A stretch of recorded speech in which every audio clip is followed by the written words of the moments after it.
गिरधर कुमार जी का प्रश्न है, बोकारो के छात्र युवा हैं। आगे आने वाले समय में कम्युनिस्ट पार्टियों का क्या भविष्य होगा विश्व में?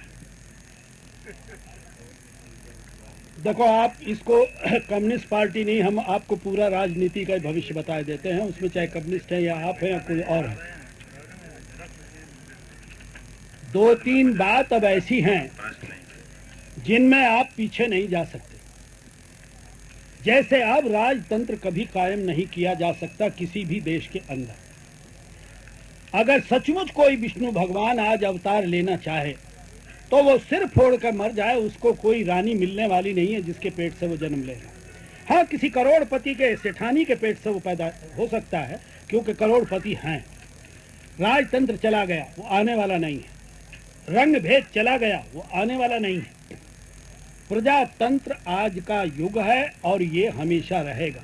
रूप इसका बदलेगा, क्योंकि आज प्रजातंत्र का मतलब केवल वोट डाल देना है, लेकिन कल का जो प्रजातंत्र होगा वो वोट डालना नहीं होगा। वो हर वोटर मालिक होगा और वो अपना प्रतिनिधि भेजेगा। वो प्रतिनिधि राजा नहीं होगा। वो जो विधायक है उसकी कोई हैसियत नहीं होगी, हैसियत केवल मतदाता की होगी। विधायक तो उसकी तरफ से जा रहा है कि 2 आने का तमाकू ले आना बाजार में तुम जा रहे हो, इतनी उसकी हैसियत होगी।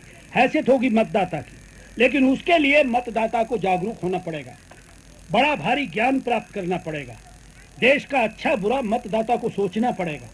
तब जाके मतदाता मालिक होगा और तब उसका जो प्रतिनिधि है वो उसका नौकर बनेगा और उसका प्रतिनिधि रहेगा। तो ये जो आने वाला युग है, उस आने वाले युग में अगर कम्युनिस्ट पार्टी, कम्युनिस्ट मूवमेंट अपने को उस तरह से बदल लेता है तो जिंदा रहेगा, और नहीं बदल लेता है तो नहीं रहेगा। शोषित समाज दल अगर उसके अनुरूप बन सकता है तो रहेगा, कांग्रेस उसके अनुरूप बन सकती है तो रहेगी। और अगर आप उस तरह से नहीं रह सकते तो आप नहीं रहेंगे। उसमें देश का नाश चाहे जितना हो, लेकिन ये युग परिवर्तन है, पूरी दुनिया का परिवर्तन है, अकेले आपका परिवर्तन नहीं है। परेशानी क्या आती है? कम्युनिस्ट पार्टी क्यों नहीं फैली इस देश में? क्योंकि कम्युनिस्टों का जो नेतृत्व था वो ब्राह्मणवादियों के हाथ में था। कभी उन्होंने ये नहीं समझा कि जात की समस्या भी इस देश में समस्या है। पिछड़ों की बात करना उनको बुरा लगता था। हम लोगों का कहना था कि जात नहीं मिटेगी तो वर्ग नहीं बनेगा। जात वर्ग में बाधक है। हमने अपनी जिंदगी में बहुत आंदोलन देखे हैं जो जातिवाद ने खत्म कर दिए, क्योंकि उसी जात का मिल मालिक है और उसी जात का मजदूर है। वो मजदूर उस मिल मालिक को अपना नजदीकी समझता है, दूसरे मजदूरों को अपना नजदीकी नहीं समझता है। गरीब ब्राह्मण भूखा मरने वाला, जिसको 40 साल की आजादी में कभी कुछ नहीं मिला, कांग्रेस के लिए जान दे देता था। काहे? क्योंकि सभी ब्राह्मण उधर जा रहे हैं, जात का मामला है भाई। जब तक जात नहीं टूटेगी वर्ग नहीं बन सकता। वर्ग नहीं बनेगा तो वर्ग संघर्ष नहीं हो सकता। लेकिन ये मोटी बात कम्युनिस्टों ने इसलिए नहीं समझी कि ब्राह्मण उनके नेता बने बैठे थे सब जगह। आपका नक्सलवादी आंदोलन आया, इसका नेतृत्व भी सबके पहले ब्राह्मणों के हाथ में था, और आखिर में झकमार का आए ना अपनी जगह। पिछड़ों को आरक्षण मिले, कितना बड़ा विरोध हुआ, लड़के जलकर मर गए, उनको उनकी भावुकता उभार दी गई। और अब क्या हो रहा है? अब कहते हैं कि ये 27 सैकड़ा जो है ये पहले गरीबों को मिलेगा।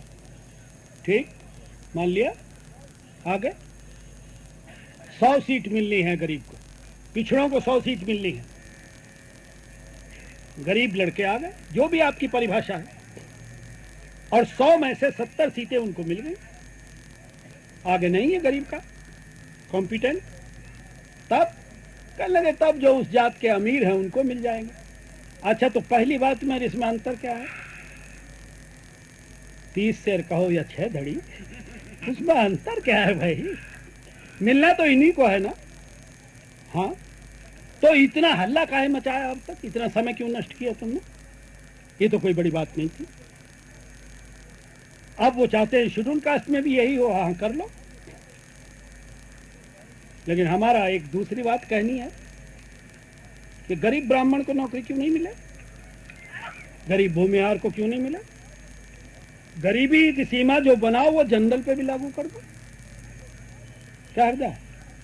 बढ़िया बात है ना, क्या हर्जा है? अपने पे लागू क्यों नहीं कर रहे भाई? हमको एतराज नहीं है। सारे शेड्यूल्ड कास्ट के गरीब अगर इंजीनियर डॉक्टर हो जाएं और जज बन जाएं, हमको आंसू नहीं आते, हमको खुशी होगी, हमारे बच्चे हैं।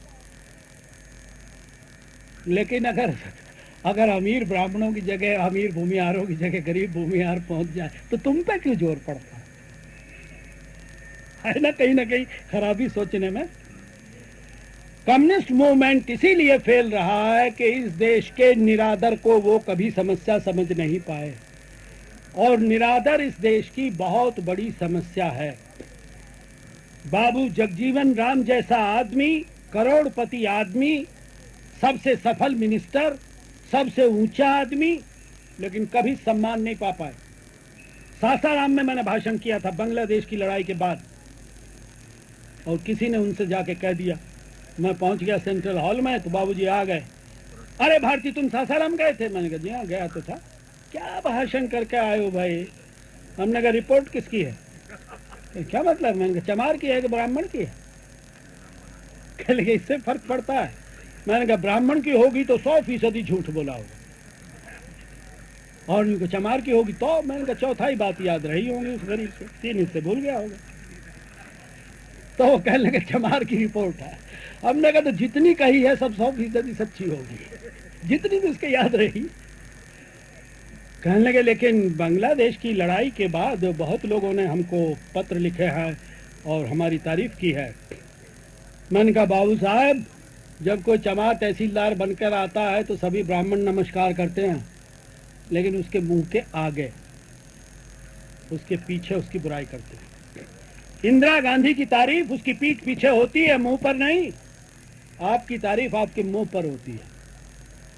सन 62 की लड़ाई को ज्यादा दिन नहीं हुए, बांग्लादेश की 71 की है, वो सन 62 की थी चीन वाली। 9 साल कुल हुए हैं। 62 की लड़ाई में हमारी करारी हार हुई। किसी ने नेहरू मुर्दाबाद नहीं कहा पूरे देश में। प्रधानमंत्री नेहरू था, नहीं कहा। रक्षा मंत्री मुर्दाबाद, कृष्णा मेनन मुर्दाबाद, और कृष्णा मेनन को हटाया गया, चौहान को लाया गया। ये हमारा मूल्य बना कि देश हारेगा तो रक्षा मंत्री की बदौलत, और जीतेगा तो रक्षा मंत्री की बदौलत। और 9 साल के बाद बांग्लादेश में हम जीत गए तो इंदिरा गांधी जिंदाबाद, भारत रत्न की उपाधि इंदिरा गांधी के गले में डाल दी। और रक्षा मंत्री का क्या हुआ भाई? कह लगे उसका क्या मतलब इन बातों से? अच्छा, हार जाए तो रक्षा मंत्री, और जीत जाए तो प्रधानमंत्री। और अगर जगजीवन राम प्रधानमंत्री हुए होते और नेहरू हुआ होता उस वक्त रक्षा मंत्री, जब चीन से हम हारे हैं, तो जगजीवन राम मुर्दाबाद होती। साला प्रधानमंत्री ही तो जिम्मेदार है, वो ही सब नीतियां बनाता है, रक्षा मंत्री बेचारा क्या कर सकता है? हमने कहा जिस देश में जगजीवन राम को सम्मान नहीं मिल सकता, उसमें मामूली शेड्यूल कास्ट के लोगों को सम्मान मिलेगा। इतनी बड़ी सच्चाई को क्यों झुठलाना चाहते हो? ये फैक्ट है। निरादर हमारी सबसे बड़ी समस्या है। किसी को ज्यादा निरादर मिलता है, किसी को कम निरादर मिलता है।